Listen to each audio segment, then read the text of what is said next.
Hello everyone. As I promised earlier, today I have come with a very important lecture regarding the Constitution of India. तो हमारी fourth grade की exam नज़दीक है और इससे पहले मैंने एक लेक्चर बनाया था जिसमें बताया था कि फोर्थ ग्रेड की एग्ज़ाम को लेकर क्या क्या इंपॉर्टेंट है। और मैंने ये प्रॉमिस भी किया था कि मैं आपके लिए एक तो जितने भी कार्यालयी पत्र होते हैं उनके प्रारूप को लेकर वीडियो लेकर आऊँगा, लेक्चर लेकर आऊँगा, ताकि वो जो 2 या 3 क्वेश्चन वहाँ से आए तो वहाँ क्लियर हो। और दूसरा जो प्रॉमिस किया था मैंने कॉन्स्टिट्यूशन को लेके किया था कि भाई जो हमारे सिलेबस में है, जैसे मैं आपको सिलेबस भी बता देता हूँ जो उस दिन हमने डिस्कस किया था कि 5 क्वेश्चन आएंगे, ठीक है। 5 क्वेश्चन भारतीय संविधान से आएंगे और 5 क्वेश्चन में सिर्फ इतना सा दे रखा है कि संविधान का परिचय और आधारभूत लक्षण। तो आज हम इसी टॉपिक को एकदम, क्योंकि एक तरह से लूप होल है, ये जो हमारा सिलेबस है इसका लूप होल है, तो इसी टॉपिक को लेकर चलेंगे और कोशिश करेंगे कि लगभग 3 क्वेश्चन तो इस वाले लेक्चर से फंसे ही फंसे 5 में से, ठीक है। क्योंकि इन्होंने हिंट दे रखी है यहाँ पे कि भाई क्या आएगा, तो हमको ना तो इससे ज़्यादा पढ़ना है ना कम पढ़ना है। ऐसा नहीं है कि हम बिल्कुल एकदम बैठ जाए कि पूरे लक्ष्मीकांत ही पढ़ने, और या फिर ऐसा भी नहीं करेंगे कि हम बिल्कुल छोड़ के चल जाएंगे कि भाई 5 नंबर तो आने से ही रहे, ठीक है। तो मैं इसी तरह से एक लेक्चर ले रहा हूँ जो बहुत इंपॉर्टेंट है, ठीक है। और इसमें जो एकदम फोर्थ ग्रेड के लिहाज से इंपॉर्टेंट है वो सारी चीज़ें लेकर चलूँगा। तो बिना कुछ देरी किए, क्योंकि वैसे भी ये थोड़ा लेंदी हो सकता है ये वीडियो, तो बिना कुछ देरी किए पहले जो है वीडियो स्टार्ट करते हैं। अब देखो, सबसे पहली जो इंपॉर्टेंट चीज़ है जहाँ से क्वेश्चन बहुत ज़्यादा बनने की संभावनाएं है वो है, ये कुछ मैंने ऑलरेडी लिख लिए है, ठीक है। उसके बाद में हम जो है ना संविधान की प्रमुख विशेषताओं पे आएंगे, जो कि अपना जो मेन टॉपिक है जो सिलेबस में दे रखा है वो ये है। लेकिन जो मुझे लग रहा है कि जहाँ से एक क्वेश्चन तो 100% आएगा वो ये है कि भाई जो संविधान हमारा लिखा गया है, वो जो संविधान लिखा गया है वहाँ पे कौन सी चीज़ कौन से कॉन्स्टिट्यूशन से ली गई है, ठीक है। भाई संविधान हमारा बी आर अम्बेडकर ने लिखा था, ये सबको पता है। अब बी आर अम्बेडकर के द्वारा संविधान लिखा गया था, तो उससे पहले क्या बहुत सारे संविधान बन चुके थे, विभिन्न विभिन्न कंट्रियों के संविधान बन चुके थे। तो उसी को लेकर जो है ना ये कुछ सूची है कि भाई हमारा जो संविधान है उसमें कहाँ कहाँ किस देश के कॉन्स्टिट्यूशन से क्या क्या चीज़ ली गई है। जैसे भाई प्रस्तावना का जो विचार है कि भाई एक संविधान होगा, उसकी एक प्रस्तावना होगी, वो कहाँ से लिया है? अमेरिका से लिया है, ठीक है। कहाँ से लिया है? अमेरिका से लिया है। प्रस्तावना की भाषा कहाँ से ली है? ऑस्ट्रेलिया से। अब देखो इसको कैसे याद करोगे आप। हमारे यहाँ किसका शासन था? अंग्रेजों का शासन था। अंग्रेज मतलब कि ब्रिटेन, ठीक है। तो जो भी चीज़ें जो हमारी सरकार में है, समझ रहे हो, जो भी चीज़ें जो हमारी सरकार में है, ठीक है, जो भी चीज़ें जो प्रैक्टिकली हमको दिखती है, ठीक है, वो सारी कहाँ से ली जाएगी? ब्रिटेन से ली जाएगी। कि भाई हमारी विधि की संरचना कैसी है, विधि कैसी है, ठीक है। और जो कहे कि संसद का स्वरूप किस प्रकार का है, तो ये सारी चीज़ें क्या है? ब्रिटेन से ली जाएगी। इसके अलावा जो जो अच्छी चीज़ें है ना कि जो अंग्रेज नहीं दे सकते थे हमको, वो चीज़ें हमने कहाँ से ली? अमेरिका से ली। जैसे भाई प्रस्तावना का विचार लिया, तो वह कहाँ से लिया? अमेरिका से लिया, ठीक है। अब यही याद करना चालू कर देना आप कि प्रस्तावना का विचार है, प्रस्तावना अच्छी चीज़ है ना एक, तो वो कहाँ से ली? अमेरिका से ली। मूल अधिकार है, मूल अधिकार जिसको फंडामेंटल राइट बोलते हैं, बहुत ही ज़्यादा इंपॉर्टेंट है, तो ये भी कहाँ से लिए? अमेरिका से लिए, ठीक है। तो जो जो अच्छी चीज़ें हैं ना वो हमने अमेरिका से लिए, आप ये ध्यान रख लेना, ठीक है। अब भाषा की बात करें, तो भाषा की बात करें तो ऑस्ट्रेलिया से ली गई। आप इसको कैसे याद करोगे? आप इसको ऐसे याद कर लो भाई कि यार जो ब्रिटेन है और अंग्रेज है, मतलब अमेरिका है, दोनों की ही जो है अंग्रेजी भाषा है, तो इतनी ज़्यादा समझ में नहीं आती। ऑस्ट्रेलिया थोड़ा हमको अपना सा लगता है, क्योंकि ऑस्ट्रेलिया पे कहीं कभी क्या है ब्रिटिश शासन नहीं रहा था, या फिर रहा था तो बहुत कम क्षेत्र में रहा था, तो इसलिए कि ऑस्ट्रेलिया से ली गई क्या? प्रस्तावना की भाषा, ठीक है। फिर अपन देखते हैं कि प्रस्तावना में स्वतंत्रता, समानता और बंधुत्व का भाव कहाँ से लिया। अब देखो, जैसे फ्रांसीसी क्रांति आपको ध्यान है, ठीक है, तो फ्रांसीसी क्रांति पे किस चीज़ में जोर दिया गया था? क्रांति की गई थी, तो क्रांति सब भाई बंदी तो मिलकर करते हैं। तो भाई ये 3 चीज़ें, स्वतंत्रता, समानता और बंधुत्व, स्वतंत्रता, समानता, बंधुत्व, ये कहाँ से ली गई? फ्रांसीसी क्रांति से ली गई। क्योंकि क्रांति का मेन मोटो ही ये था कि भाई हम सब भाई मिलके क्या प्राप्त करेंगे? समानता प्राप्त करेंगे और स्वतंत्रता प्राप्त करेंगे, ठीक है। अब न्याय की बात करते हैं कि भाई न्याय कहाँ से लिया गया, तो न्याय हमारे किससे लिया गया? यूएसएसआर, जो जिसको अभी क्या रशिया के नाम से जाना जाता है, ठीक है। तो यूएसएसआर से लिया गया, या फिर रशिया या रूस, ठीक है, उससे कहाँ क्या लिया गया? न्याय लिया गया, ठीक है। क्योंकि हमारा क्या है, जो यूएसएसआर इस रूस से जो है अच्छा मित्र रहा है, अभी भी अच्छा मित्र है, तो इसलिए क्या है हम उससे क्या लेते हैं? न्याय लेते हैं, ठीक है। हैंड टू हैंड आपको याद करके चलना है, जो इंपॉर्टेंट नहीं है वो वैसे छोड़ दूंगा, जैसे ये इंपॉर्टेंट नहीं है तो ये मैं छोड़ रहा हूँ, ठीक है। अब इकहरी नागरिकता, अब इकहरी नागरिकता तो ऐसे तो ठीक है, अच्छी चीज़ है, ठीक है, लेकिन एक तरह से देखें तो राज्यों को स्वतंत्रता तो नहीं दी गई है इकहरी नागरिकता के अंतर्गत कि भाई एक ही नागरिक है, कि तुम क्या हो? भारतीय मूल के नागरिक हो। तो ये किसने दिया? ब्रिटेन ने, ब्रिटेन से लिया गया, क्योंकि ब्रिटेन में क्या माना जाता था कि भाई कोई स्टेट स्टेट कुछ नहीं है, जो है एक बस ब्रिटेन है, क्वीन है। ऐसे याद रख लो कि भाई ब्रिटेन में क्या है? क्वीन है, तो क्वीन के भाई क्वीन का ही शासन है, सब जो है क्वीन के वासिंदे है, मतलब क्वीन के अधीन है सब कुछ, ये सब कुछ। ठीक है, तो वहाँ से क्या लिया गया, इकहरी नागरिकता, कि भाई एक ही नागरिक है, क्वीन के नागरिक है। ठीक है, तो अब मुझे बता दो इसमें से कुछ भी कंफ्यूजिंग है आपको, सारी चीज़ें याद हो गई होगी कैसे, कि भाई प्रस्तावना का विचार, तो विचार भाई अच्छी चीज़ है, विचार तो यार प्रस्तावना बहुत अच्छी चीज़ है, तो वो कहाँ से लेंगे, अमेरिका से। अच्छी चीज़ और कौन है, मूल अधिकार, तो ये भी अमेरिका से लेंगे। अब क्रांति में क्या है, बंधुत्व, समानता, स्वतंत्रता, भाई बंधुत्व के माध्यम से फ्रांसीसी क्रांति में समानता स्वतंत्रता प्राप्त की गई। भाषा का मैंने बता दिया कि भाई ऑस्ट्रेलिया पे जो है ना ब्रिटेन का बहुत कम शासन रहा था। ठीक है, तो शासन कम रहा तो बाकी भाषा अच्छी है, इंडिया जैसी ही है ऑस्ट्रेलिया। ठीक है, या फिर इसको ऐसे याद कर लो, ज़्यादा आप कन्फ्यूजन हो रहे तो एक ट्रिक बना लो कि भाई ऑस्ट्रेलिया क्या है, अस्त्रालय, वैसे है नहीं है बट जस्ट ट्रिक के माध्यम से आपको बताने की कोशिश कर रहा हूँ कि भाई ऑस्ट्रेलिया क्या है, अस्त्रालय। तो भाई अस्त्रालय अपने जैसा वर्ड लग रहा है, तो बस वहाँ से भाषा ले ली अपन ने। यूएसएसआर अपना अच्छा दोस्त है, तो भाई हम वो अपने प्रति क्या करता है, न्याय करता है, तो न्याय वहाँ से ले लिया। ठीक है, तो इसमें अभी कोई दिक्कत नहीं है। फिर देखो विधि, मैंने क्या बताया, विधि की जितनी भी सारी चीज़ें ना वो सारी मोस्टली ब्रिटेन से ली गई है। तो विधि का के समक्ष समता कहाँ से लिया गया, ब्रिटेन से। अब और दूसरा, विधि द्वारा स्थापित प्रक्रिया, ये भी कहाँ से लिया गया, ब्रिटेन से लिया गया है। अब देखो विधि के समक्ष समता ब्रिटेन से, विधि द्वारा स्थापित प्रक्रिया ये भी ब्रिटेन से लिया गया। इसके बाद में क्या हुआ, इसमें कुछ सुधार कर दिया, ये दोनों चीज़ों में कुछ सुधार कर दिया। कैसे सुधार कर दिया, ये भाई समक्ष समता है और संरक्षण भी करेंगे, तो संरक्षण वाला कहाँ से लिया, अमेरिका से। ऐसे ही विधि द्वारा स्थापित प्रक्रिया है लेकिन भाई उचित प्रक्रिया है, तो उचित प्रक्रिया कहाँ से ली, अमेरिका से। तो मतलब जो भी अच्छी चीज़ें हैं भाई, विधि की चीज़ें मैंने बताया ब्रिटेन से ली गई है, लेकिन विधि की चीज़ों में कुछ अच्छी चीज़ की गई कि भाई संरक्षण भी दिया और उचित प्रक्रिया भी की गई। इसमें तो थी सिर्फ प्रक्रिया, उचित उचित जो भी हो सिर्फ प्रक्रिया थी, लेकिन उचित आते ही क्या है, थोड़ा अच्छा कर दिया, तो अमेरिका आ गया। ठीक है, तो ये आपको आई होप कि याद हो गए होंगे, क्योंकि इसी तरह से मैंने आपको बताया। अब देखो जो सबसे ज़्यादा इंपॉर्टेंट है वो है आपके नीति निर्देशक तत्व और मौलिक कर्तव्य। अब देखो मौलिक कर्तव्य, भाई मैंने क्या बताया कि यूएसएसआर से न्याय लिया गया। अब भाई न्याय कब हो गया, जैसे मान लो मैं बताऊं कि भाई आप एक स्टूडेंट हो, ठीक है, आप सड़क पे चल रहे हो, ठीक है, तो आपके प्रति न्याय क्या है कि भाई आप, मतलब आपके लिए न्याय क्या है कि भाई आप अच्छे से चल सको सड़क पे, कोई आपको परेशान ना करे। अब कोई आपके परेशान कब नहीं करेगा, जब वो जो जो परेशान करने वाला होगा उसका भी कुछ कर्तव्य होगा। समझ रहे हो भाई, जैसे मान लो तीसरा बंदा है, अब तीसरे बंदे को कि भाई मैं तो कुछ भी करूँ, मेरा तो कोई कर्तव्य है नहीं तुम्हारे प्रति, वो तो मार देगा, ठीक है, वो थप्पड़ मार के भाग जाएगा। लेकिन यदि उसका कुछ कर्तव्य होगा तो उसका जो कर्तव्य है वही तो आपके लिए न्याय बनेगा। ठीक है, तो इस तरह से यूएसएसआर न्याय समझ में आ गया, तो न्याय से ही मौलिक कर्तव्य जुड़े हुए हैं और एक्चुअल में जुड़े हुए हैं कि यदि न्याय तभी हो सकता है जब सारे लोगों का कुछ कर्तव्य हो, कर्तव्य होगा तभी लोग जो है उत्संखल नहीं होंगे। ठीक है, ऐसे नहीं कि भाई किसी को भी कुछ भी कर दिया। तो इस तरह से मौलिक कर्तव्य आ गया। नीति निर्देशक तत्व, ठीक है, ये कहाँ से लिया है, आयरलैंड से। कहाँ से लिया है, ये सब भूल जाओ आप कि आयरलैंड से, स्पेन से लिया है, कोई जरूरी नहीं है। आपको सिर्फ इतना से याद लगा है कि नीति निर्देशक तत्व कहाँ से लिया गया, आयरलैंड से। ठीक है, कैसे याद करोगे कि भाई नीति और निदेशक, तो नीतियों का निर्देशन करना है। तो समझो कि आप किसी क्षेत्र के कलेक्टर बन गए या फिर कोई अधिकारी बन गए, तो आपके अधीन कुछ नीतियाँ आ गई, ठीक है, और उनका निर्देशन करना है। तो कैसे करोगे, एकदम आयरन बन के, जैसे आयरन लेडी हमारी इंदिरा गांधी बुलाई जाती है ना, ऐसे तो एकदम आयरन बन के आप नीतियों का निर्देशन करोगे। तो ऐसे याद रख लो कि भाई आयरलैंड से लिए गए, क्या लिए गए, नीति निर्देशक तत्व। ठीक है, ये याद हो गया। अब देखो त्रिस्तरीय व्यवस्था जो है ना हमारी, जैसे संघ सूची, राज्य सूची, संवर्ती सूची, ये कहाँ से लिए गए, कनाडा से लिए गई है। कहाँ से लिए गए, कनाडा से। ठीक है, और संघात्मक ढांचा भी कहाँ से लिया गया है, कनाडा से लिया गया है। ठीक है, तो संघ सूची और संघ राज्य और संवर्ती सूची, त्रिस्तरीय व्यवस्था और संघात्मक ढांचा कहाँ से लिया, कनाडा से।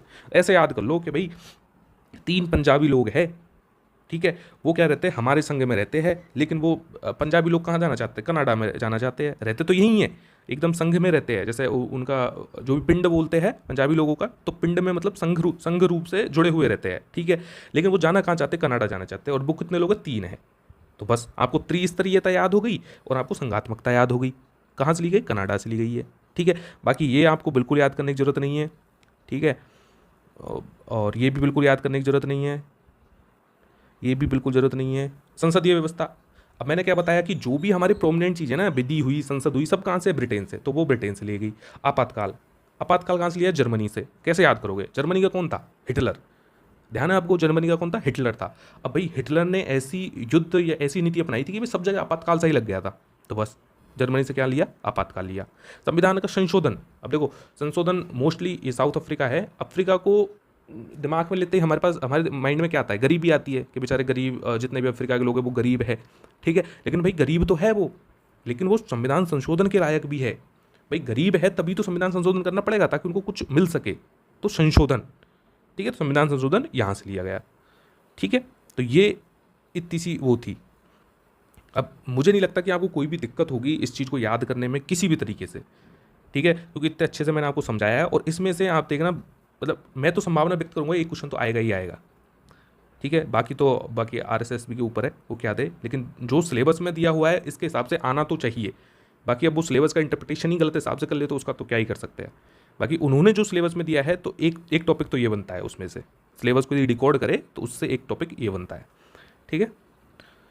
चलो अब मेन चीज़ पे आ जाते हैं हम कि भाई संविधान की मुख्य विशेषताएं क्या है, जहाँ से बहुत सारे क्वेश्चंस बनने की संभावना है, ठीक है। अब देखो पहली बात तो ये पहली लाइन, ये जो मैंने उठाया है ये लक्ष्मीकांत से उठाया है, ठीक है। तो वेरी ऑथेंटिक सोर्स, ऐसा नहीं है कि कुछ गलती होने की कोई संभावना है ही नहीं इसमें, ठीक है। और चूँकि हिंदी की ये लक्ष्मीकांत है तो कुछ गलतियाँ थी लेकिन वो मैंने सुधार दी है, या फिर कुछ है तो वो ऑलरेडी सुधरी हुई मिलेगी आपको यहाँ पे। मैं जो बताऊँगा वो एकदम मॉडिफाइड फॉर्म में ही मिलेगा, क्योंकि ऐसा है कि लक्ष्मीकांत जो है ओरिजिनली इंग्लिश में बनी थी, उसका हिंदी जब ट्रांसलेशन किया गया तो काफ़ी मिस्टेक्स थी उसमें, ठीक है, लेकिन वो सब चीज़ें संशोधन के अधीन ले ली गई है। तो देखो पहली बात तो आपको यह ध्यान रखना है कि 42वां संविधान संशोधन 1976 को क्या बोलते हैं, मिनी कॉन्स्टिट्यूशन बोलते हैं। क्या बोलते हैं इसको, मिनी कॉन्स्टिट्यूशन बोलते हैं 42वां संविधान संशोधन 1976 को। अब इसको मिनी कॉन्स्टिट्यूशन क्यों बोलते हैं, क्योंकि भाई जब इंदिरा गांधी थी ना 1975 में इमरजेंसी लगाई थी, 1975 तो याद होगा सबको कि 1975 में क्या लगाई थी, इमरजेंसी लगाई थी। तो 75 के बाद में 76 में इन्होंने क्या किया था, इंदिरा गांधी ने 42वें संविधान संशोधन के द्वारा बहुत सारे जो है परिवर्तन कर दिए थे, मतलब कॉन्स्टिट्यूशन अमेंडमेंट ही अमेंडमेंट कर दिया था, इतने सारे परिवर्तन किए थे कि भाई पूछो मत। तो ऐसा हो गया था कि एक तरह से भाई कॉन्स्टिट्यूशन मिनी कॉन्स्टिट्यूशन बना ही दिया, वो जो संशोधनों को जोड़ लेना तो एक तरह से मिनी कॉन्स्टिट्यूशन ही निकल के आता है सामने, ठीक है। तो यही कारण है कि इसको क्या बोलते हैं, मिनी कॉन्स्टिट्यूशन, ठीक है। अब देखो लिखित संविधान है हमारे भारत का, क्या है, लिखित संविधान है, ठीक है। ये तो इतना इंपॉर्टेंट है नहीं, वो तो है ही है कि भाई लिखित संविधान है हमारा। इसमें जो इंपॉर्टेंट चीज़ है वो ये है, वो मैं आपको अलग से लिख देता हूँ कि इसमें कितने अनुच्छेद है, ठीक है, कितने भाग है और कितनी अनुसूचियाँ है। आपको ये चीज़ याद करनी है कि कितने अनुच्छेद है, कितने भाग है और कितनी अनुसूचियाँ है, ठीक है। तो अब देखो जो पहले था, पहले वाले जो ओरिजिनली बना था 26 नवंबर 1949 को, तब 395 तो क्या थे, अनुच्छेद थे, 22 भाग थे और 8 क्या थी, अनुसूचियाँ थी, ठीक है। 395 अनुच्छेद, 22 भाग और 8 अनुसूचियाँ थी उस टाइम पे। तो यदि आपसे पूछ ले कि भाई मूल संविधान में, मूल का मतलब कि जो प्रारंभिक संविधान था, 395 अनुच्छेद, 22 भाग और 8 अनुसूचियाँ थी, ठीक है। ये आपको ऐसे कैसे ही याद रखना है, समझ रहे हो। और अभी बोले कि भाई अभी कितना है, कि भाई अभी जैसे अब जैसे आज की डेट में कितना है, तो उसमें देखो भाग तो 25 है, ठीक है, और 8 की जगह होगी 12 अनुसूचियाँ होगी, और जो अनुच्छेद है ना वो बदलते जाते हैं, ठीक है। तो इसमें जो नंबर दे रखा है ना ये 470, ये 2019 के आसपास का दे रखा है और वही है एक्चुअलिटी में, ठीक है। काफ़ी जगह आपको जो है 475 भी लिखा मिलेगा, लेकिन जो मोस्ट एक्सेप्टेबल है, जो सब लोग मानते हैं, वो है 470। तो आपको क्या ध्यान रखना है, 470। तो पहले कितना था भाई, 395, और उसमें 80 बढ़ा दिया, 80 बढ़ा के कर दिया 470। भाग कितने हो गए, 25 भाग हो गए, पहले कितने थे, 22। तो मैं इसको यहीं लिख देता हूँ ताकि आपको क्या कन्फ्यूजन ना हो दूसरे कलर से, कि भाई ये हो गए 470, ये हो गए 25 और ये कितने हो गए आपके 12, ठीक है।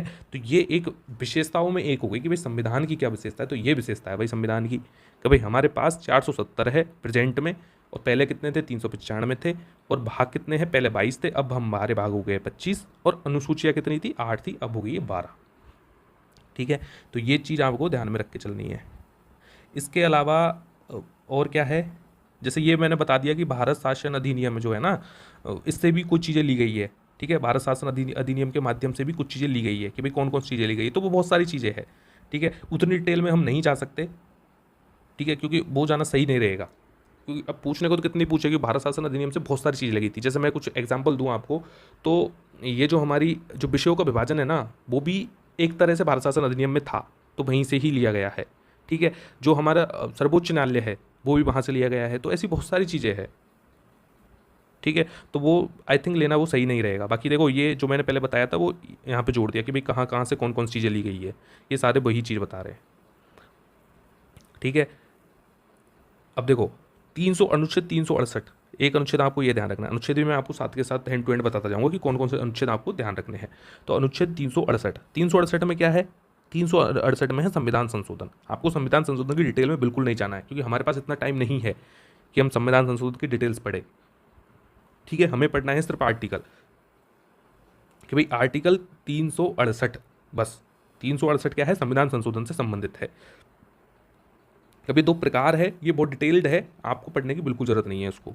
ठीक है, आना होगा बस इतना सा आ जाएगा कि भाई 368 किससे संबंधित है? तो संविधान संशोधन से संबंधित है। कि भाई 368 में लिखा गया है कि यदि कोई भी कानून या कोई भी चीज़ कोई नई तरह से परिवर्तन करने की आवश्यकता है तो 368 का हवाला लेके किया जा सकता है, इतना सा लिखा गया है उसमें। ठीक है, फिर हम देखते हैं क्या, फिर हम बात करते हैं कि हाँ, अब ये देखो जो संसदीय प्रणाली है ना हमारी, जो संसदीय प्रणाली को वेस्टमिंस्टर फॉर्म बोलते हैं। अब मैंने क्या बताया, हमारी संसदीय प्रणाली कहाँ से ली गई है? कनाडा से ली गई है। ठीक है, अब संसदीय जो व्यवस्था है, भाई देखो संसदीय जो व्यवस्था है ना, कि भाई संसद की संसदीय प्रणाली होगी, वो तो लिए गई है ब्रिटेन से, वो तो सही है आपका। लेकिन जो का वेस्टमिंस्टर फॉर्म है कि भाई किस प्रकार से संचालित होगी, दैट इज़ फ्रॉम कनाडा। तो आपको चलो ठीक है, छोड़ो, इतना याद नहीं करना, आपको इतना सा याद करो, कन्फ्यूजन मत हो कि भाई ब्रिटेन से ली गई है बस। ठीक है, ज़्यादा कन्फ्यूज होने की आपको बिल्कुल ज़रूरत नहीं है, क्योंकि कन्फ्यूज हो जाओगे तो फिर आप कनाडा करके आ जाओगे उसमें भी, और मुझे लगता है इतने डीप में भी पूछेगा। ठीक है, ये मैंने बता दिया कि विधि की नियत प्रक्रिया और विधि द्वारा स्थापित प्रक्रिया, ये ऑलरेडी मैं ऊपर बता चुका हूँ। जो क्रक्स था ना, थोड़ा बहुत जो बहुत ज़्यादा इंपॉर्टेंट आने को, सब ऊपर में बता चुका हूँ। ठीक है, न्यायपालिका स्वतंत्रता वगैरह। अब देखो मौलिक अधिकार है, ठीक है, अब ये बहुत ज़्यादा इंपॉर्टेंट है। एक क्वेश्चन तो यहाँ से आपको दिखेगा ही दिखेगा। ठीक है, हम बड़ी ब्रीफली, बहुत ईमानदारी के साथ, है ना, बहुत ही अच्छे से इस सब चीज़ों को करेंगे ताकि आपको जो है चीज़ें अच्छे से याद हो। अब देखो पहली बात तो कौन सा भाग है, सबसे इंपॉर्टेंट चीज़ होता है कौन सा भाग है, कि भाई मौलिक अधिकार कौन से भाग में आता है। बेसिक क्वेश्चन जो मोस्टली लोग क्या छोड़ देते हैं या फिर इतना गौर नहीं करते कि यार भाग तो कौन ही पूछेगा, लेकिन कभी कभी क्या सीधे सीधे क्वेश्चन भी पूछे जा सकते हैं कि भाई भाग कौन सा है। तो भाग कौन सा है भाई? ये तीसरा भाग है। क्या है? तीसरा भाग, थर्ड भाग। पहला भाग क्या है? पहले भाग में देखें तो बस राज्य, मतलब भारत संघ और उसके क्षेत्र, इतना सा लिखा हुआ है, भारत संघ और उसके क्षेत्र। ठीक है, दूसरा भाग में नागरिकता से संबंधित दे रखा है कि भाई नागरिकता क्या क्या है, और तीसरा भाग अपना ये आ जाता है क्या? मौलिक अधिकार। मैं चौथा भाग ही बता देता हूँ। चौथे भाग में हमारे पास क्या दे रखे हैं? 33 से चालू है, सॉरी 33 नहीं, 35 से चालू है। तो उसमें क्या दे रखा है? नीति निर्देशक तत्व। ठीक है, क्या दे रखा है? नीति निर्देशक तत्व। और उससे अगले भाग में क्या दे रखा है? कर्तव्य। कौन से भाग में? पांचवें भाग में। ठीक है, तो पहला, दूसरा, तीसरे में ये, चौथे में नीति निर्देशक तत्व और पांचवें में कर्तव्य, जो कि चालू होता है 51A से। ठीक है, ये और नीति निर्देशक तत्व कहाँ से चलते हैं? 51 तक। खैर ये आगे आ जाएंगे, अभी हम फोकस करते हैं किसमें? मूल अधिकारों पे।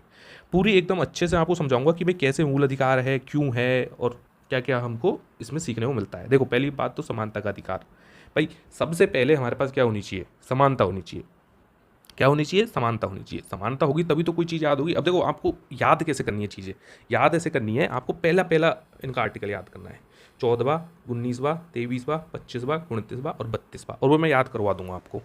ठीक है, क्योंकि मान लो आपको 14वां याद है और दूसरे का 19वां याद है, तो अपने आप आपको रेंज पता लग जाएगी कि भाई 14 से 18 है, तभी तो अगला वाला 19 है। ठीक है, तो इस तरह से।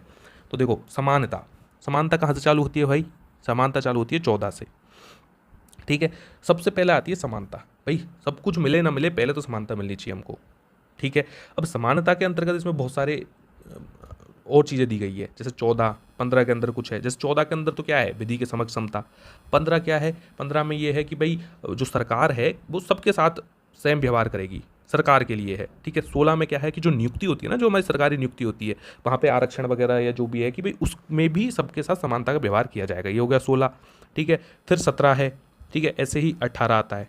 ठीक है, तो 14, 15, 16, 17, 18 ऐसे 5 आपके अनुच्छेद है जो इसके अंतर्गत शामिल होते हैं। ठीक है, तो 17, अब जैसे 17वां है, तो 17वां मुझे लगता है थोड़ा इंपॉर्टेंट है, पूछ सकते हैं 17वां किससे संबंधित है? भाई 17वां है तो समानता का ही, बट कैसी समानता? 17वां ऐसे है कि भाई जो अस्पृश्यता थी, जो पहले बहुत प्रोमिनेंट थी हमारे समाज में, एकदम व्याप्त थी, उसको उल्लंघन करने के लिए कि 17। ठीक है, इसको कैसे याद रखोगे भाई? कि पहले लोग क्या सोचते थे कि भाई अछूतों के हाथ लगा दिया तो 17 से क्या खतरा? तो भाई खतरनाक थी अस्पृश्यता बहुत। ठीक है, इस तरह से घर कर गई थी हमारे समाज में, हमारे उसमें, कि भाई सही में समाज का अंत कर देती यदि खत्म नहीं होती, कॉन्स्टिट्यूशन में ऐसे प्रावधान नहीं किए होते तो खतरा ही थी एक तरह से, क्या अस्पृश्यता। तो ऐसे आप याद कर लो कि 17 में क्या है, अस्पृश्यता है। बाकी बाकी 14 से 18 आपको याद हो गए। फिर आती है आपकी स्वतंत्रता। तो 19 से आती है स्वतंत्रता। किससे आती है? 19 से स्वतंत्रता। अब स्वतंत्रता में अगेन 19, 20, 21 और 22 चार स्वतंत्रताएं दी गई है। चार प्रकार की क्या दी गई है? स्वतंत्रताएं दी गई है। ठीक है, अब वो कौन कौन सी स्वतंत्रता है एक बार उनको देख लेते हैं। जैसे मान लो 19 है, तो 19 में पहले तो मतलब फ्रीडम्स दी गई है, 6 फ्रीडम दी गई है। फ्रीडम कौन कौन सी? जैसे भाई बोलने की स्वतंत्रता, बात करने की स्वतंत्रता, समाज संघ बनाने की स्वतंत्रता, सभा करने की स्वतंत्रता, मतलब इंडिया में कहीं भी घूमने की स्वतंत्रता, ठीक है, निवास करने की स्वतंत्रता, व्यवसाय करने की स्वतंत्रता। तो ये सारी स्वतंत्रता दी गई है किसमें? 19 में। फिर ऐसे ही हमारा क्या आता है? 20 आ जाता है। तो 20 में क्या है कि बहुत सारी कि भाई कानून के समक्ष जो भी स्वतंत्रता है, कि भाई कानून यदि हमको गिरफ्तार करेगी या फिर किसी को भी गिरफ्तार करेगी तो उसके प्रति क्या क्या प्रावधान है कि भाई तुम गिरफ्तार नहीं कर सकते। ठीक है, तो ये दी गई है। 21 सबसे इंपॉर्टेंट है। 21 तो भाई कतई मत भूलना। 21 तो मैं ना हाईलाइट लगा देता हूँ क्योंकि बहुत इंपॉर्टेंट है और वैसे भी बहुत इंपॉर्टेंट समझना, और एग्जाम के लिहाज से भी इंपॉर्टेंट है। 21 क्या है? 21 है निजता का अधिकार। ठीक है, मतलब कि सम्मान पूर्वक जीने का अधिकार। ठीक है, व्यक्ति के जीवन एवं व्यक्तिगत स्वतंत्रता का संरक्षण, मतलब कि निजता का अधिकार, यही मान लो बस। निजता का अधिकार जो है ना इसके अंतर्गत आता है। ठीक है, और जितनी भी तरह की आपको स्वतंत्रता दिखती है ना, कि भाई व्यक्तिगत स्वतंत्रता, गरिमा से जीने की स्वतंत्रता, ठीक है, प्राण एवं दैहिक स्वतंत्रता, वो सारी की सारी क्या आती है? 21 में आती है। और इंपॉर्टेंट इनमें से क्या है? निजता की स्वतंत्रता, कि भाई आपका निजी जीवन है और आप उसको जैसे चाहो जी सकते हो। ये अधिकार कौन देता है? ये आर्टिकल 21 देता है। कौन सा देता है? आर्टिकल 21 देता है। तो ये तो बिल्कुल भी नहीं भूलना है आपको। ठीक है, फिर शोषण के विरुद्ध अधिकार आ जाते हैं, जिसमें बाल मजदूरी वगैरह इस प्रकार का अधिकार है ना, जैसे बाल मजदूरी पे निषेध है, वो सब ये 23-24 पे लगाए गए हैं।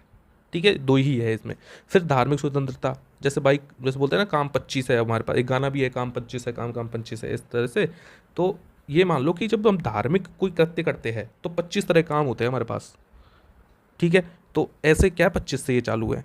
ठीक है, फिर सांस्कृतिक एवं शैक्षणिक शिक्षा का अधिकार। अब ये एक्चुअली किसके लिए है? अल्पसंख्यकों के लिए। ठीक है, तो इसको ये भी बोलते हैं, इसका दूसरा नाम है अल्पसंख्यकों के लिए विशेष अधिकार।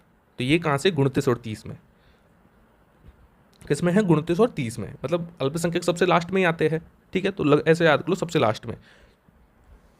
तो सबसे लास्ट में क्या है? 29 और 30। फिर और भी ज़्यादा इंपॉर्टेंट क्या है? 32। 32 में क्या है? संवैधानिक उपचारों का अधिकार, मतलब कि संविधान में जो भी चीज़ दे रखी है ना, यदि इसका कोई उल्लंघन करता है, जैसे हमको मौलिक अधिकार दे रखे हैं तो मौलिक अधिकार हमारे अधिकार है ना, तो यदि इसका कोई उल्लंघन करेगा तो हम क्या है? उसके खिलाफ सुप्रीम कोर्ट जा सकते हैं। तो ये होगी संवैधानिक उपचारों का अधिकार। तो आर्टिकल 32 के तहत हमें कहाँ जाने का अधिकार होता है? सुप्रीम कोर्ट जाने का अधिकार होता है। और ऐसा ही एक अधिकार जो है ना हाई कोर्ट को दे रखा होता है, प्रत्येक राज्य का हाई कोर्ट को 226 के अंतर्गत है। ठीक है, तो यदि आपके किसी मौलिक अधिकार, ये सारे मौलिक अधिकार है, ठीक है, तो यहां तक के मौलिक अधिकार, कोई से भी मौलिक अधिकार का उल्लंघन होगा तो आप आर्टिकल 32 का हवाला लेकर सुप्रीम कोर्ट जा सकते हो, या फिर आर्टिकल 226 का हवाला लेकर हाई कोर्ट जा सकते हो, और आपकी बिल्कुल सुनवाई की जाएगी। आपको लोअर कोर्ट में जाने की बिल्कुल जरूरत नहीं है, सीधा आप सुप्रीम कोर्ट का दरवाजा खटखटा सकते हो, सीधा आप हाई कोर्ट का दरवाजा खटखटा सकते हो। ये ऑब्लिक है, ऐसे नहीं है कि पहले आप हाई कोर्ट में जाओगे फिर सुप्रीम कोर्ट, नहीं, आप सीधे सुप्रीम कोर्ट भी जा सकते हो। ठीक है, या फिर हाई कोर्ट जा सकते हो। तो ये है। तो आई होप आपको याद हो गए होंगे। ऐसा कुछ है नहीं, इसमें कोई साइंटिफिक चीज़ है नहीं। और जो इंपॉर्टेंट है वो बहुत ज़्यादा मैं बता देता हूँ। एक तो 17 इंपॉर्टेंट है। 17 में क्या है? अस्पृश्यता का अंत। और कैसे याद करवाया मैंने आपको ये कि भाई 17 मतलब खतरा। पहले लोग समाज के लिए बहुत ज़्यादा खतरा क्या है? अस्पृश्यता ही है। इतनी घिनौनी चीज़, इससे बुरी तो चीज़ कुछ हो ही नहीं सकती। तो यही सबसे खतरनाक चीज़ है, तो खतरा है 17 पे। ऐसे 21 का कैसे बताया मैंने आपको कि भाई आर्टिकल 21 ही याद करना है आपको, कि निजता का अधिकार कौन देता है? आर्टिकल 21, और सबसे इंपॉर्टेंट है। मतलब जो भी जितनी भी स्वतंत्रता आती है वो इसमें आती है। इसमें इंपॉर्टेंट सबसे है निजता का अधिकार। फिर 23 है। 25 कैसे याद करवाया? 25 से 28। 25 क्या है? काम 25 है, 25 काम बन जाते हैं जब कोई धार्मिक काम करने लगते हैं तो 25 काम बन जाते हैं। 29-30 अल्पसंख्यकों के लिए अधिकार है। ठीक है, और आर्टिकल 32 मैंने बता दिया संवैधानिक उपचारों का अधिकार है। तो ये हमारे मौलिक अधिकार हो जाते हैं। ठीक है, फिर इसी तरह से हम आगे चलते हैं और हम पढ़ते हैं हमारे नीति निर्देशक तत्वों को। अब ये आगे नीति निर्देशक तत्व, ठीक है, ये भी बहुत ज़्यादा इंपॉर्टेंट है। अब देखो, डॉक्टर BR अम्बेडकर ने इनको भारतीय संविधान की अनूठी विशेषता कहा है। अब देखो, पहली बात तो जो मैं सबसे इंपॉर्टेंट चीज़ है वो आपको यही बता देता हूँ कि भाई जो जो अनुच्छेद नीति निर्देशक तत्व है ना, नीति निर्देशक तत्व न्यायालय द्वारा परिवर्तनीय नहीं है। अब ये शब्द बहुत बार सुना होगा आपने, ठीक है, उसको जानने की भी कोशिश की होगी कि भाई क्या बोलना चाहता है आखिरकार, कि न्यायालय द्वारा परिवर्तनीय नहीं है। तो न्यायालय द्वारा परिवर्तनीय नहीं है, उससे बोला जाता है कि भाई ये लिखे हुए है, ठीक है, बहुत सारे नीति निर्देशक तत्व है, 36 से चालू होते हैं और लगभग 51 तक जाते हैं, ठीक है। तो ऐसे बहुत सारे नीति निर्देशक तत्व है, लेकिन इनको जो है ना, ऐसे नहीं है कि ये आपके अधिकार है, समझ रहे हो आप, कि ये आपके अधिकार नहीं है, इनको लेके आप न्यायालय नहीं जा सकते। जैसे कि हम यदि मूल अधिकारों को हनन होता था तो हम क्या न्यायालय चल जाते थे, 32 या 226 में लिखा है कि आप न्यायालय आ जाओ, लेकिन इसमें ऐसे नहीं है। सरकार चाहेगी तो उनको लागू करेगी और टाइम टाइम पे लागू भी करती है। नीति निर्देशक तत्व, नीति मतलब कि राज्य के लिए नीति निर्देशक तत्व, नीतियां बनाने के निर्देशक तत्व है, एक तरह से ऑर्डर्स है, समझ रहे हो, निर्देशन है एक तरह से, कि भाई यदि कोई राज्य नीति बना रहा है तो इन निर्देशों का पालन करना चाहिए, जरूरी नहीं है वो करे ना करे, लेकिन करना चाहिए। तो ये जो है डिस्क्रिशन पे छोड़ गए, इच्छा पे छोड़ गए, किसकी, सरकार की इच्छा पे। और उसका कारण ये था क्योंकि जब हमारा संविधान बन रहा था तो सरकार के पास या किसी के पास भी इतने रिसोर्सेज नहीं थे, इतना धन नहीं था कि भाई ये जितने भी नीति निर्देशक तत्व में जो जो चीज़ें लिखी गई है वो सारे लागू कर सके। तो उन्होंने क्या है, इनको अपरिवर्तनीय छोड़ दिया कि भाई कोई बात नहीं, हम लिख देते हैं, निर्देश है कि सरकार को करना चाहिए, लेकिन अब जब पैसा आ जाएगा तुम्हारे पास तो कर देना। तो ऐसे ही धीरे धीरे जैसे जैसे पैसा आया तो ये चीज़ें लागू भी होती गई। अब भी जो है पूरी चीज़ें तो अब भी लागू नहीं है, ठीक है। तो इनको ही अपन धीरे धीरे पढ़ते हैं कि कौन कौन से नीति निर्देशक तत्व थे, ठीक है। हमको ज़्यादा नहीं पढ़ना, मैं यहीं पे साइड में आपको जो है ना थोड़े इनको बताते जाऊँगा, ज़्यादा तो हमको पढ़ना नहीं है, ठीक है, कि एकदम डीपली सारी चीज़ों को समझे, हमको थोड़ा थोड़ा समझना है। अब देखो 38 तक तो कुछ नहीं है, मतलब देखो 26 और 36 और 37 ये तो फालतू चीज़ें हैं, इसमें डेफिनेशंस दे रखी है दोनों में, कोई नीति निर्देशक तत्व नहीं दे रखा। 38 में क्या दे रखा है, उद्देश्य दे रखा है। क्या दे रखा है 38 में, कि उद्देश्य, कि भाई ये जो नीति निर्देशक तत्व है ना, ये उनका उद्देश्य क्या है, ठीक है। तो इनका उद्देश्य क्या है, इनका उद्देश्य सामाजिक आर्थिक राजनीतिक न्याय, ठीक है, और आय प्रतिष्ठा और अवसरों की समानता, ठीक है। तो न्याय और समानता इनका उद्देश्य है कि भाई समाज में समानता हो, समाज में न्याय हो और सभी के लिए समान अवसर हो। तो हमको इतना ध्यान रखना है, बस इसमें उद्देश्य दे रखा है। क्या दे रखा है इसमें, उद्देश्य। फिर हम चालू करते हैं 39 में, ठीक है, 39 पे। अब 39 में एक्चुअली जो है ना बहुत सारे नीति निर्देशक तत्व दे रखे हैं, 39 के सब सेक्शंस है, A B C इस प्रकार से, ठीक है। तो आपको बिल्कुल डिटेल में नहीं जाना है ज़्यादा, क्योंकि इनमें डिटेल में जाने लगे तो ये लेक्चर बहुत बड़ा हो जाएगा और आपको भी बहुत हेक्टिक ही लगेगा कि भाई इस सेक्शन को छोड़ के ही चल जाते हैं, ठीक है। तो आपको ध्यान रखना है, बस 29 में बहुत सारे दे रखे, जो इंपॉर्टेंट वो मैं ऑलरेडी बता दूंगा आपको कि कौन से इंपॉर्टेंट है, ठीक है। अब देखो 40 एक इंपॉर्टेंट है, तो जो है इंपॉर्टेंट वो बता दूंगा। जैसे 38 में आपको उद्देश्य याद करना है, ठीक है। 40 है, 40 में क्या है, 40 में पंचायतों को लेके है, पंचायतों और नगर पालिकाओं मतलब कि स्थानीय स्वशासन को लेके प्रोविज़न किया गया है। तो 40 में संविधान में बोला गया है कि भाई जब सरकार का मन करे ना, जब सरकार के पास पैसा आ जाए, अथॉरिटी आ जाए, तो सरकार को क्या करना है, सरकार को पंचायतों मतलब स्थानीय स्वशासनों की स्थापना करनी है, पंचायतों नगर पालिका, जो कि अब पूरा हो चुका है, ठीक है। अब हमारे सब जगह पंचायत है, ठीक है। और पंचायतों का प्रोविज़न भी बहुत बाद में किया गया था, 73वें 74वें संविधान संशोधन के द्वारा, ठीक है। तो 73 और अब एंड टू एंड यहीं एक और याद कर लेते हैं हम कि 73वें और 74वें संविधान संशोधन के द्वारा जो है ना इनका वो किया गया था, पंचायतों और नगर पालिकाओं को बनाया गया था, मतलब कि आर्टिकल 40 जो है ना उसको लागू किया गया था। तो अब यहाँ से सिद्ध हो गया कि ये जो नीति निर्देशक तत्व है ना, ये बीच बीच में कभी भी लागू किए जाते हैं गवर्नमेंट के द्वारा, ऐसा नहीं है कि शुरू से लागू थे, ठीक है। तो 73वें और 74वें संविधान संशोधन के द्वारा ये लागू किया गया था, ठीक है। फिर हम ध्यान रखते हैं 41 का, क्या है 41, कि भाई 41 कौन था, ठीक है। उससे पहले ये एक इसमें सन और याद कर लीजिएगा, क्योंकि हो सकता है वो सन पूछ ले। ये 1992 में लाया गया था, 73 74 दोनों ही 1992 में लाए गए थे, 92 में, ठीक है। अब 41 देखते हैं हम कि भाई 41 में क्या बोला गया है, ठीक है। तो 41 में क्या है, कुछ नहीं है, जो भी आपको अशक्त लोग दिखे, जैसे वृद्ध हो गए, ठीक है, विकलांग हो गए, ठीक है, इस बीमार आदमी हो गया, बेरोजगार हो गए, तो उनके लिए प्रोविज़न किया गया है कि भाई सरकार क्या करेगी, उनके लिए काम देगी, शिक्षा देगी, सहायता देगी, बस। उसको कैसे याद करोगे आप, 41, ऐसे ध्यान रखो, 41 क्या राइम हो रहा है, 41। तो एक ताली मतलब कि भाई बेचारे किसी के एक ही हाथ है, एक ही ताली है उसके पास, तो मतलब अशक्त आदमी है, तो उसमें बेरोजगार भी आ गए, बीमार भी आ गए, वृद्ध भी आ गए और दिव्यांगजन भी आ गए। ठीक है, ऐसे आपको एक ट्रिक के माध्यम से बता रहा हूँ, सिर्फ याद करने के लिए, कैसे याद करोगे आप। ठीक है, फिर दूसरा आता है 42। 42 इतना इंपॉर्टेंट है नहीं, ठीक है, इसको छोड़ सकते हैं आप। 43 भी इंपॉर्टेंट, 44 इंपॉर्टेंट थोड़ा।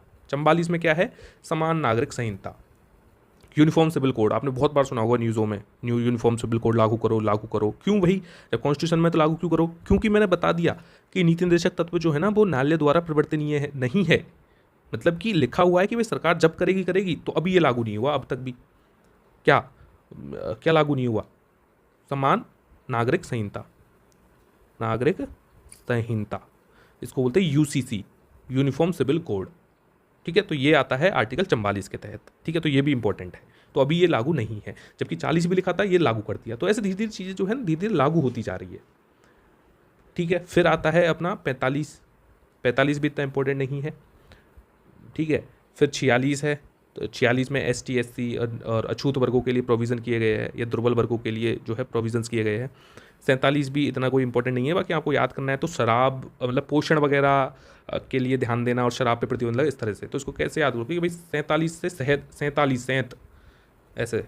तो हमारे पूर्वी राजस्थान में और पश्चिम राजस्थान में बहुत जगह सेंत बोलता है, सेंत, मतलब जो शहद होता है ना उसको सेंत बोलते हैं। तो ऐसे आप याद कर सकते हो उसको। ठीक है, फिर 48 है। तो 48 का मतलब कि क्या है? 48 है पर्यावरण के लिए। ये भी इंपॉर्टेंट है कि पर्यावरण का संरक्षण करना, संवर्धन करना एवं वन्य जीवों की रक्षा करना। तो इसको कैसे याद करोगे? इसको ऐसे याद करो कि भाई 48, ठीक है, 48, 48। ठीक है, तो 48 से क्या ध्यान रखना है आपको?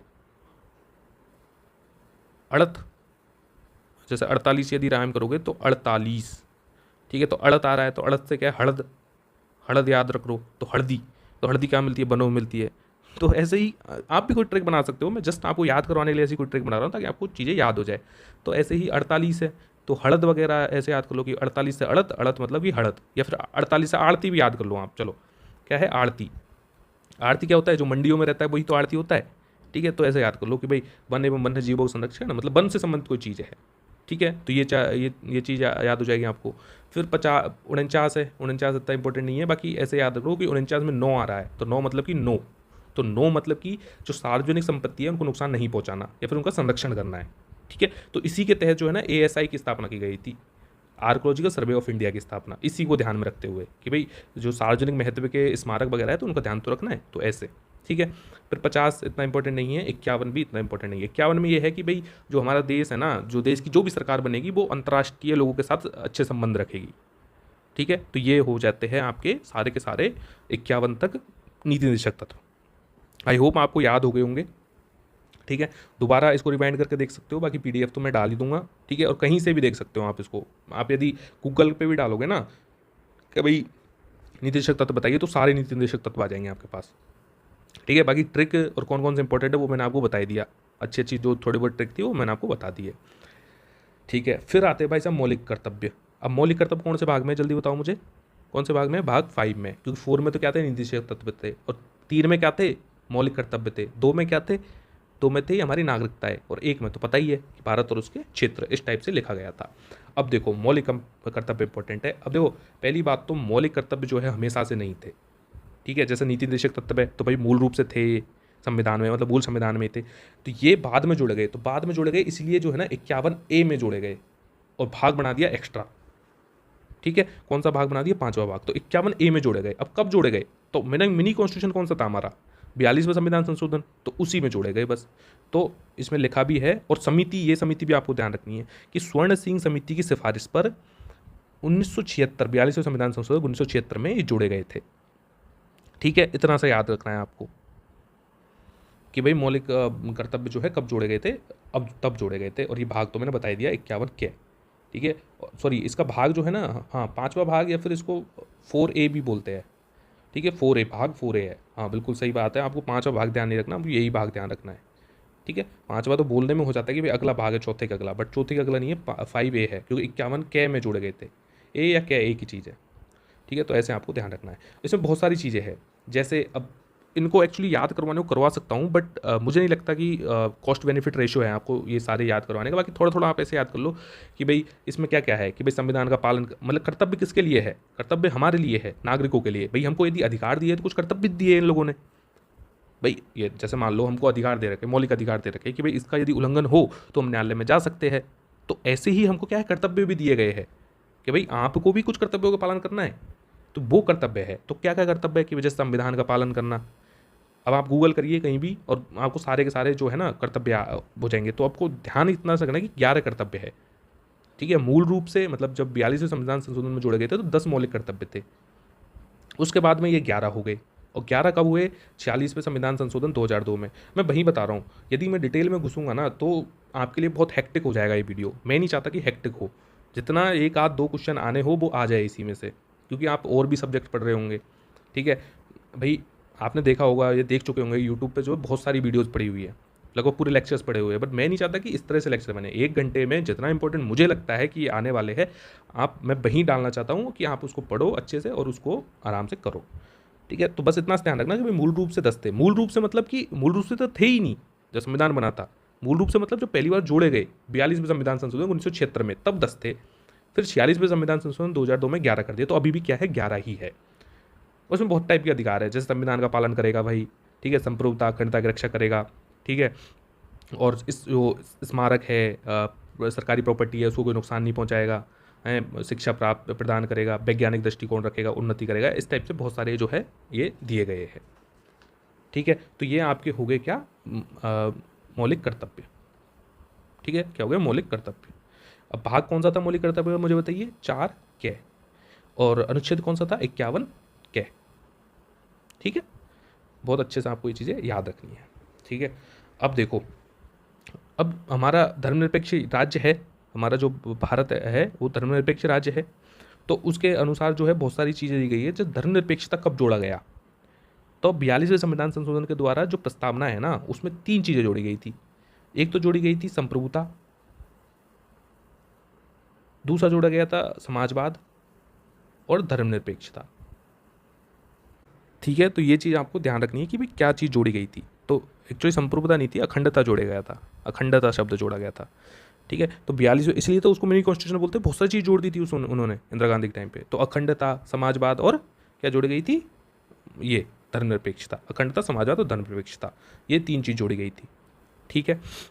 सार्वभौमिक वयस्क मताधिकार है हमारे पास, ठीक है। हाँ, अब ये भी एक इतना इंपॉर्टेंट तो है नहीं है सिलेबस के अनुसार, लेकिन करंट के हिसाब से इंपॉर्टेंट है। सार्वभौमिक वयस्क मताधिकार कैसे इंपॉर्टेंट है कि अभी जो है ना, इलेक्शन कमीशन ऑफ इंडिया बहुत लाइमलाइट में चल रहा है। तो आपको ध्यान रखना है कि कौन सा आर्टिकल है जिसमें जो है ना, जो उम्र का जिक्र किया गया है कि भाई इतने उम्र के से अधिक के जितने भी नागरिक हैं वो सारे वोट दे सकते हैं। तो वो है 326, आर्टिकल 326। इसमें बोला गया है कि भाई 18 साल से अधिक उम्र के कोई भी व्यक्ति जो है वो क्या कर सकते हैं, वोट कर सकते हैं, ठीक है। ऐसे ही 324 भी ध्यान रखना है आपको, एक पहले, एक छोड़ गए, एक पहले। यहाँ पे ईसीआई का जिक्र किया है, इलेक्शन कमीशन ऑफ इंडिया का जिक्र किया गया है, ठीक है। अब ये दोनों में ही एक संशोधन हुआ था, 61st constitution amendment, I think 1986 था, ठीक है। बाकी 61st तो कन्फर्म है, 61st कॉन्स्टिट्यूशन अमेंडमेंट था, ठीक है। इसके माध्यम से इन दोनों में ही अमेंड किया गया था। तो 21 साल पहले चुनाव में वोट देने की एज थी, उसको करके 18 कर दिया गया, ठीक है, इसमें। और पहले इलेक्शन कमीशन ऑफ इंडिया एक ही हुआ करता था, अब 3 कर दिए गए। एक तो chief election commission of India और 2 normal election commission of India.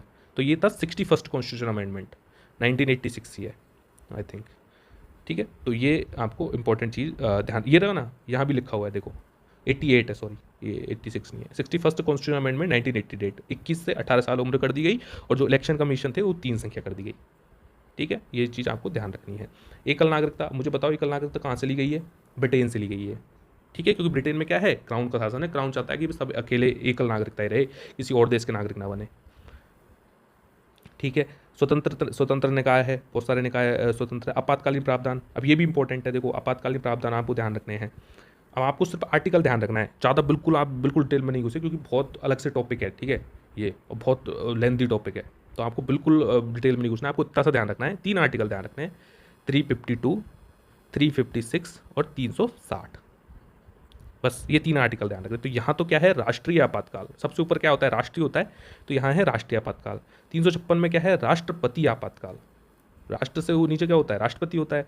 और 360 में क्या है, वित्तीय आपातकाल, वित्तीय आपातकाल। बस आपको ये 3 आर्टिकल ध्यान रखने हैं और कुछ भी आपको याद नहीं करना, ठीक है सर। फिर त्रिस्तरीय सरकार है, कि मैंने बता दिया कि 73वां 74वां कॉन्स्टिट्यूशन अमेंडमेंट 1992 में आए थे, तब जो है 73वें के अंतर्गत ग्राम पंचायत और 74वें के अंतर्गत नगर पालिका जोड़ी गई थी, स्वायत्त शासन। बाकी ओरिजिनली किस में थे? ओरिजिनली किस में थे? नीति निर्देशक तत्वों में थे। कौन सा? आर्टिकल 40, ठीक है, 40 में बताया गया था। ठीक है सर, फिर सहकारी समितियों से संबंधित है, तो ये हमारे जो है ना, जो इंपॉर्टेंट है वो कंप्लीट हो चुके हैं। ठीक है, जहाँ से मुझे लगता है कि भाई 1 या 2 क्वेश्चन तो फंसने चाहिए। ठीक है, क्यों? उसका रीज़न क्या है, मैं क्यों बता रहा हूँ, मैंने क्यों और चीज़ें डिटेल में नहीं बताई। एक तो देखो एग्जाम का नेचर के हिसाब से कि एग्जाम किस टाइप की है। अब आरएसएसबी में इतना दिमाग तो होगा कि किस लेवल की एग्जाम है, उसके लिए किस लेवल के क्वेश्चन पूछे जाएंगे। ऐसे तो है नहीं है कि वो आरपीएससी या फिर आरएस लेवल के क्वेश्चन पूछ लेगी। अब ऐसे पूछ ले तो भाई फिर तो कुछ कर नहीं सकते। ठीक है, और जैसा ट्रेंड दिख रहा है 2023 के बाद से तो थोड़ा सुधर रही है।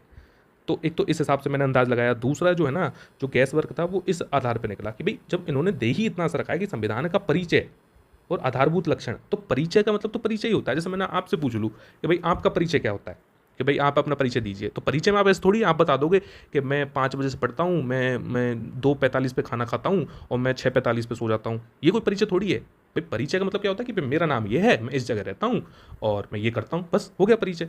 मतलब कि ओवरव्यू, ऊपर की चीज़ें। आधारभूत लक्षण, जैसे आपसे पूछ ले भाई आपके आधारभूत लक्षण बताइए, तो वही तो बताए।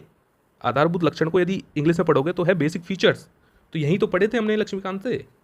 ये देखो salient features of the constitution, तो फीचर ही तो पढ़े हमने, विशेषता ही तो एक्जैक्ट यही टॉपिक पढ़ा है हमने। और लक्ष्मीकांत से ऊपर कोई बुक है नहीं। तो यदि वो सिलेबस के हिसाब से चलेंगे, आउट ऑफ सिलेबस नहीं जाएंगे, तो भाई इससे 2 क्वेश्चन तो आराम से, 2 या 3 क्वेश्चन आराम से मिलने चाहिए।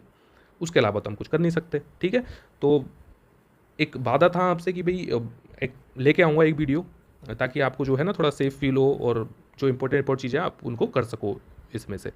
ठीक है, एक अब हमारा उसका और बचता है, ये जो पत्र है, जो कार्यालय पत्र है उससे संबंधित, तो वो भी मैं लेके आऊँगा। और जो राघव प्रकाश हमारी पुस्तक है उससे ही जो है, और एक ये जो हिंदी व्याकरण की और ये पुस्तक है जो सरकारी पुस्तक है, उससे भी जो है ना एकदम मिक्स करके और एक क्रक्स लेके आऊँगा कि किस प्रकार से क्वेश्चन बन सकते हैं, कौन कौन सी चीज़ें इंपॉर्टेंट है। आप निश्चिंत रहिए। तो इस वीडियो को आप रिवाइज़ कीजिए। ये जो PDF है मैं हमारे टेलीग्राम चैनल पर डाल दूँगा, आप वहाँ से आराम से देख सकते हो। ठीक है, फिर मिलते हैं अगले वीडियो में। Thank you.